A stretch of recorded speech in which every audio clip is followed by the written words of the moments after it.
கிட்டத்தட்ட 20,000 தொழிலாளர்கள் இப்போது காலி பணியிடங்கள் இருக்கின்றன, நிரப்ப வேண்டிய நிலையிலே இருக்கின்றன.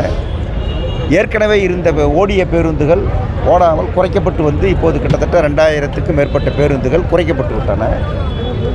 ஏற்கனவே 1 லட்சம் கிலோமீட்டர்கள் ஒரு நாளைக்கு ஓடிய பேருந்துகள் இப்போது 80 லட்சம் கிலோமீட்டர்கள் தான் ஓடுகின்றன. அப்படின்னா 20 லட்சம் தான் 1 கோடி ஓடிக்கொண்டிருந்தது இப்போது 80 லட்சமாக ஓடுகிறது. அப்படின்னா 20 லட்சம் கிலோமீட்டர்கள் ஓடவில்லை. அப்படின்னா அந்த அளவுக்கு மற்றது கட்டு, அந்த அளவுக்கு ரூட்டுகள் கட்டு என்று ஆகியிருக்கிறது. இப்படி இருக்கிற இந்த கோரிக்கைகள் குறித்து தான் நாங்கள் அரசாங்க பேச்சுவார்த்தை நடத்த வேண்டும் என்று நாங்கள் வலியுறுத்துகிறோம்.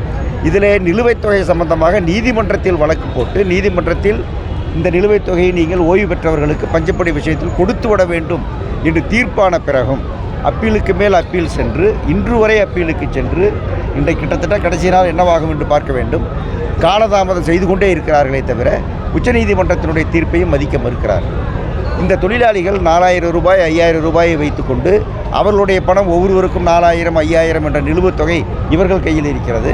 அவர்கள் கடனுக்கு வட்டிக்கு கடன் வாங்கி மற்றது வாங்கி அந்த ஓய்வு பெற்ற வயதான காலத்தில் அவர்கள் பெரும் சிரமத்திற்கு ஆளாகி கொண்டிருக்கிறார்கள். கிட்டத்தட்ட பலர் பட்டினி என்கிற நிலைக்கு ஆளாகி இருக்கிறார்கள். இதையெல்லாம் இந்த அரசுக்கு எடுத்து சொன்ன பிறகும் அவர்கள் கவனிக்காமல் இருப்பது தான் மிக கண்டனத்துக்குரிய விஷயமாக இருக்கிறது. கடந்த ஆண்டு இதே நாள் 9ஆம் தேதி வேலை நிறுத்தம் இந்த போக்குவரத்து கழகங்களில் நடந்தது. இதே கோரிக்கைகளுக்காக நடந்தது. உயர்நீதிமன்றம் தலையிட்டு பொங்கல் காரணமாக நீங்கள் வேலை நிறுத்தத்தை தள்ளி வையுங்கள், இவர்களுடைய கோரிக்கை நியாயம், இந்த கோரிக்கையை நாங்கள் மறுக்கவில்லை, இவர்கள் வேலை நிறுத்தமும் நியாயம்தான், இந்த வேலை நிறுத்தத்தை நாங்கள் தடை செய்யவில்லை, ஆனால் பொங்கல் காரணமாக மட்டும் இதை ஒத்தி வையுங்கள் என்று தான் அன்றைக்கு உயர்நீதிமன்றம் சொன்னது. அரசு வக்கீலும் அதைத்தான் ஏற்றுக்கொண்டு போனார். ஆனால் இந்த ஓராண்டு காலமாக எந்த நடவடிக்கையும் இது குறித்து எடுக்கப்படவில்லை என்பது தான் இருக்கிற கேவலமான விஷயம். ஆகவே இந்த அரசாங்கம் உடனடியாக இந்த பிரச்சனைகள் அனைத்திலும் வேகமாக தலையிட்டு நடவடிக்கை எடுக்க வேண்டும். இல்லாவிட்டால் எங்களுடைய போராட்டத்தை நாங்கள் தீவிரப்படுத்துவோம். ஆட்சி ஒரு பக்கம் எல்லா விஷயங்களிலும் மாறுதட்டி கொண்டிருக்கிறது. நாங்கள் இதை செய்துவிட்டோம், அதை செய்துவிட்டோம், நாங்கள் எல்லோருக்கும் எடுத்துக்காட்டு, இந்தியாவுக்கு எடுத்துக்காட்டு, உலகத்துக்கு எடுத்துக்காட்டு, திராவிட மாடல் என்றெல்லாம் பேசுகிறார்கள். ஆனால் இங்கே நடக்கிற இந்த கொடுமை தமிழகம் முழுவதும் தொழிலாளி வர்க்கத்திற்கு இழைக்கப்படுகிற கொடுமை, கடந்த தேர்தல் அறிக்கையிலே அவர்கள் சொல்லியிருக்கிற தொழிலாளிகளுக்கு என்று சொல்லியிருக்கக்கூடிய எந்த வாக்குறுதியும் நிறைவேற்றவில்லை. பழைய ஓய்வூதியம் நிறைவேற்றவில்லை, திட்டப்பணியாளர்களுக்கு பணி நிரந்தரம் நிறைவேற்றவில்லை, கான்ட்ராக்ட் முறையை கான்ட்ராக்டில் இருப்பவர்களை நிரந்தரப்படுத்துவோம் என்று சொன்னார்கள், அதை அவர்கள் அமுல்படுத்தவில்லை.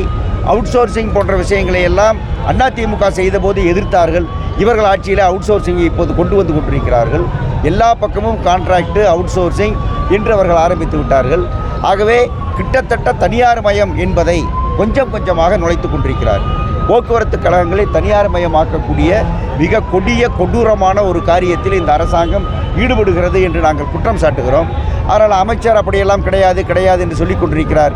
இன்னொரு பக்கம் ஆள் எடுக்கிற விஷயத்திலே, மற்ற விஷயத்திலே, எல்லா விஷயங்களிலேயும் தனியாரை உபயோகப்படுத்தி கொண்டிருக்கிறார். கான்ட்ராக்ட் விஷயத்திலே, அவுட் சோர்சிங் விஷயத்திலே, இனி பஸ்ஸையே கான்ட்ராக்ட் எடுப்போம் என்கிறார்கள், எங்கள் பஸ்ஸை கான்ட்ராக்டுக்கு கொடுப்போம் என்கிறார்கள். இப்படியெல்லாம் வரக்கூடிய இந்த அனைத்து விஷயங்களும் அச்சத்தை உண்டாக்குகின்றன. ஆகவே அரசாங்கம் இந்த எல்லா விஷயத்திலிருந்தும் பின்வாங்க வேண்டும். அப்போதுதான் இந்த அரசாங்கம் என்பது ஓரளவுக்கு சொன்னதையாவது செய்தது என்கிற எண்ணம் வரும். இல்லாவிட்டால் கடுமையான கோபத்திற்கும் சீற்றத்திற்கும் இந்த அரசு ஆளாகும் என்று நான் எச்சரிக்கிறேன். இது சம்பந்தமாக நீங்கள் முதல்வர் நேரில் சந்தித்து பேசுறதுக்கு வாய்ப்பு இருக்கு? எல்லா வகையிலும் எங்களுடைய சட்டமன்ற உறுப்பினர் பேசிவிட்டார்கள், நாங்கள் பேசிவிட்டோம். எங்களுடைய கட்சி சார்பில் இருக்கக்கூடிய எல்லா தலைவர்களும், ஒரு தலைவர் அல்ல, அனைத்து தலைவர்களும் சொல்லிவிட்டார்கள். அனைத்து தலைவர்களும், எதிர்க்கட்சியில் இருக்கிற அத்தனை தலைவர்களும் அறிக்கை கொடுத்து விட்டார்கள். இந்த போக்குவரத்து ஊழியர் பிரச்சனையை தீர்த்து வைக்க வேண்டும், ஓய்வூதியர் பிரச்சனையை தீர்த்து வைக்க வேண்டும், அவர்கள் ஒப்பந்தத்தை பேச வேண்டும் என்று அத்தனை பேரும், ஆளுங்கட்சி, எதிர்க்கட்சி, ஆளுங்கட்சியோடு கூட்டணியில் இருக்கிற கட்சி, கூட்டணியில் இல்லாத கட்சி, அத்தனை கட்சி தலைவர்களும் அறிக்கை கொடுத்து விட்டார்கள். இதற்கு மேலே என்ன வேண்டும்? சட்டமன்றத்தில் கவன ஈர்ப்பு தீர்மானத்தை எங்களுடைய சட்டமன்ற உறுப்பினர்கள் கொண்டு வந்து அதையும் பேசிவிட்டோம். எல்லாம் பேசி ஆயிற்று. இத்தனைக்கு பிறகும், அதாவது தெரிந்தே தூங்குவது போல் நடிப்பவர்களை என்ன செய்வது? அவர் உண்மையில் தூங்கினால் நான் போய் எழுப்பலாம், யாராவது போய் எழுப்பலாம், நடித்து கொண்டிருக்கிறார்கள் அவர். ஆகவே தொழிலாளர்களுக்கு இழைக்கப்படுகிற மிக கொடூரமான வஞ்சனை இது. இந்த வஞ்சனை அரசாங்கம் நிறுத்த வேண்டும்.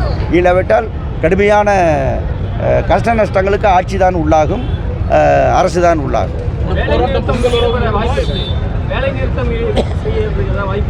பொங்கல் பண்டிகை முடிந்தவுடன் ஏற்கனவே நாங்கள் அதான் சொன்னேன், ஏற்கனவே நடத்திய வேலை நிறுத்தம் பொங்கல் காரணமாக ஒத்தி போனது, உயர்நீதிமன்றம் தலையிட்டது.